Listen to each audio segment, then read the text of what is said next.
என்றால் நம்மளுடைய துன்பமாகிய இடர்பாடுகளை நீக்குவதற்கு உபகாரம் செய்வார்.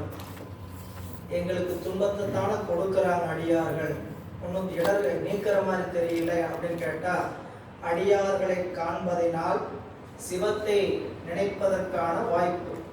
எப்பொழுதெல்லாம் அடியாரை பார்க்கிறோமோ அப்பொழுதெல்லாம் சிவனடியார்கள் கண் என்று காணும்போது சிவம் நமக்கு அறிவில் தோன்றும்.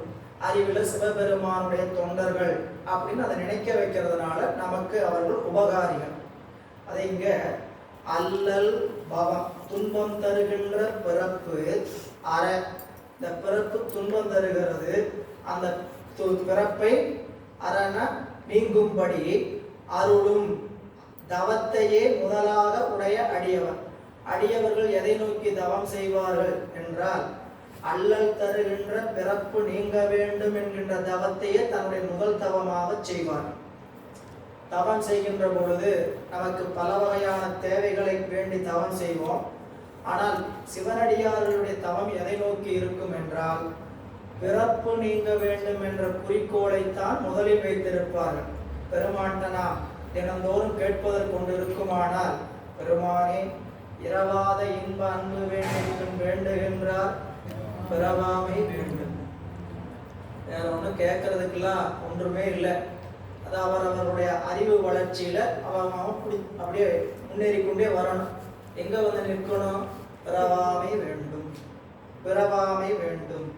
நிவாசக பெருமான் வீடு தந்து அருள் போற்றி நின் மெய்யர் மெய்யனே, நான் எனக்கு என்ன கொடுக்கணும்? வீடு தந்து அருள் போற்றி அப்படின்னார். எனவே அதை அந்த அல்லல் தருகின்ற பிறப்பை நீங்க வேண்டும் என்கின்ற அருளை தருகின்ற தவத்தையே முதலாக உடைய அடியவர்கள் எதிர்கொள்ள. அப்போ திருநாவுக்கரசு நாயனாரை தில்லை அடியார் பெருமக்கள் வந்து எதிர்கொண்டு அழைக்க, அவரோடும் அந்த அடியார் திருக்கூட்டத்தோடும் மல்லல் புனல் கமல், மல்லல் வளமிக்க நீர், புனல் என்பது நீர், வளமிக்க நீர் மனம் கமழ்கின்ற அருகே.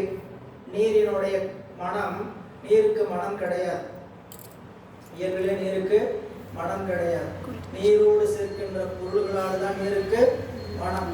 நீர் வந்து வச்சிருந்தோம்னா ஒரு மாதிரி கெட்ட நாட்டம் வருதுன்னா நீருக்குள்ள கலப்படமான பொருள்களால் ஏற்படுதே தவிர நீருக்கு மனம் என்பது கிடையாது. நிலத்திற்குத்தான் மனம் உண்டு, நீருக்கு சுவைதான் உண்டு.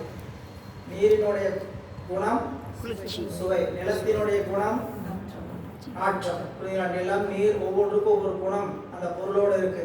அப்போ நீரினுடைய மனம் எப்படின்னா, அந்த சோலையில் இருக்கக்கூடிய பூக்கள் உதிர்வதனால் ஏற்பட்ட மனம். அப்படிப்பட்ட வளமிக்க நீர் மனம் கமழ்கின்ற அருகே வாயிலின் வழிபுக்கு, வாசலின் வழியே புகுந்து அடுத்தது அதை எதிர்த்தொழுது அனைவராக வந்து முடிக்கணும். வழி புகுந்து கல்வித்துறை பல வரு மாமறை முதல் கரை கண்டு உடையவர் கடல் வேணும் செல்வ குடிநிறை. இது வரைக்கும் ஒரு தொடரா வச்சுக்கணும். என்னன்னு கேட்டீங்கன்னா, கல்வியை கரை கண்டவர்கள். குறிப்பு, கல்வியில கரை கண்டால் நாம் எதை நாம் பேண வேண்டும் என்றால் உடையவருடைய கடலை பேண வேண்டும். கல்வியினுடைய அதிகபட்ச பயனாவது இறைவனுடைய திருவடிகளை சார்வது என்பது நம்மளுடைய திருக்குறள். இரண்டாவது திருக்குறளே கற்றதனால் ஆய பயன் எங்குள் வாழறிவன் நற்றால் தொழார்.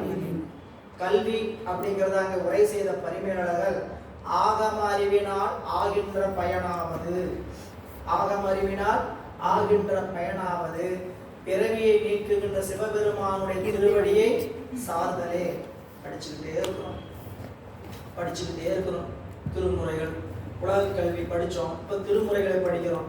இந்த படித்ததனுடைய வெளிப்பாடு முடிவு என்னன்னு கேட்டால், இறைவனுடைய திருவடிகளை நாம் பூவும் நீரும் கொண்டு பூசனை செய்தால் படிப்பதனால் உரிய பயன். இதுதான் அதனுடைய அதிகபட்சம். சரிங்களா? நீங்கள் படிக்கவே இல்லை, எம்பிரான் கண்ணப்ப நாயனார் பூசனை செய்தார். ஏன்? அதுக்கு சேக்கிழார் பெருமான் என்ன பதில் சொல்றாங்க? ஏற்கனவே அவர் பல பிறப்புகளில் கலை முற்றி இருந்தார். கலை மறிந்த சீர் நம்பி கண்ணப்பற்கு அடியேன் என்கிறான். நான் நம்பியார் பெருமானுடைய பல பிறப்புகளை படித்த கல்வியினுடைய தொகுதி தான் அவருடைய அந்த பயன், தவத்தினுடைய பயன்தான் இறைவனை பூவும் நீரும் கொண்டவரால் பூசிக்க இயன்றது. அப்போ நம்ம அவருடைய பிறப்பினுடைய அவசியம், இந்த பிறப்பினுடைய எல்லை எதுன்னு கேட்டீங்கன்னா இறைவனுடைய திருவடிகளை சார்வதற்கான அறிவை பெறுவது. அப்படி தில்லையில் இருக்கக்கூடிய அந்தணர்கள் எப்படி இருக்கிறாங்கிறத இங்க செய்தி. கல்வித்துறை பல வரு மாமறை முதல். கல்வி பல துறை, புரியுங்களா? கல்வி என்னும் பல்கடல் விளைத்தும் கடக்கிறான்னு சொல்றாங்க. கல்வி என்னும் பல்கடல். அப்போ கல்வியாகிய துறை பல, இது மாமறை முதல். மாமறைகள் முதலாக மறைகள், ஆகமங்கள், ஸ்ருதிகள், புராணங்கள், இன்னும் எத்தனையோ இருக்கு. இவற்றையெல்லாம் கரை கண்டவர்களாய். அப்படி கரை கண்டவர் என்ன ஆவாங்க? உடையவர் கடல் பேணும். உடையவர் யாவரையும் அடிமையாக உடைய சிவபெருமானுடைய கடலை எப்பொழுதும் சிந்திக்கின்ற செல்வக்குடிகளாகிய, செல்வக்குடினடுங்க அந்த அப்படிப்பட்ட செல்வத்தை, இறைவனுடைய கடலை பேணுகின்ற செல்வத்தை பெற்றிருக்கின்ற குடிகள். அதான் நம்ம ஞானசம்பந்தர் சொன்னார், செல்வன் கடலேத்தும் செல்வம் செல்வம். இங்க அதான் சொல்றார், கடல் பேணும் செல்வம் உடையவர்களாய். சிவபெருமானுடைய திருவடியை கல்வி நல்லா ஆழ கற்றீங்கன்னா எங்க போவீங்க? சிவபெருமான் திருவடியை பேணுவீங்க. அப்படி பேணுதல் நமக்கு கிடைக்கப்பட்டிருக்கக்கூடிய செல்வம். அந்த செல்வத்தை உடைய குடிகளாகிய தில்லை அந்தணர்கள் நிறைந்த நல்ல மாளிகைகள் இடையே வளர்கின்ற சிவமே நிலவிய திருவீதியினை எதிர்த்தொழுது அணைவுற்றார். அந்த வீதி என்னன்னு கேட்டீங்கன்னா சிவபெருமான் நிலவுகின்ற திருவீதி. ஏன் அப்படி சொன்னார் அப்படின்னு கேட்டா, தில்லைவாழ் அந்தணர்கள் எந்நேரமும் மந்திரங்களை ஓதிக்கொண்டிருக்கக்கூடிய அருமையானது ஒரு இடம். அப்போ காண்கின்ற காட்சி சிவத்தை வழி நடத்துகின்றதுனால அது சிவமே நிலவிய திருவீதி. அதான் சொல்றேன். நவமி